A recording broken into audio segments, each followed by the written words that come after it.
Not all horse races are about finishing first. Some are simply about finishing. TV 20's Landon Harris shows us how an endurance race this weekend in Ocala will test the stamina and strength of more than 100 horses.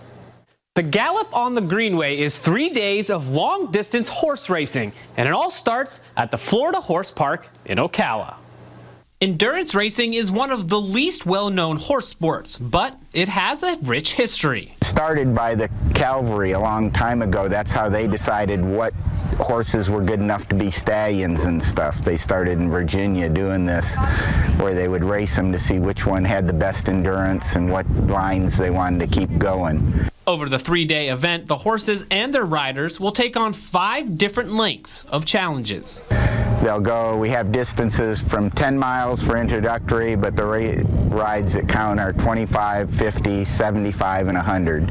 As a kid, I love trail riding. Just you and your horse out riding around. It's very fun, it's very peaceful. I think a lot of people can relate to that, you know, and it's you take that horse, and I mean, if you can get it through 25, 50, 75, 100 miles, that's a pretty big accomplishment. However, unlike a regular horse race, this one is more similar to NASCAR and includes pit stops. We vet the horses at anywhere from 15 to 20 miles, so 100 they'll stop 4 times before they're finished, and we give them 40 minutes to eat and drink, and we vet them, take their pulse, trot, make sure they're still sound. Horses usually must be 5 years old to even start endurance training, and it takes years more to get them in full competitive shape. Usually it takes at least 2 years, in my personal opinion, to get them up where they're a competitive 50-mile horse. You know, and then probably another year to get them where they're doing 75s and 100s. It's like being an ultramarathon runner. You can't just go out and run 100 miles. You have to build yourself up to it.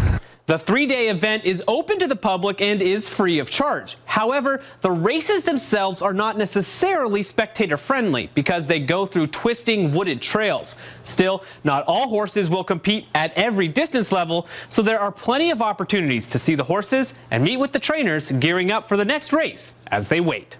Landon Harris, TV 20 News.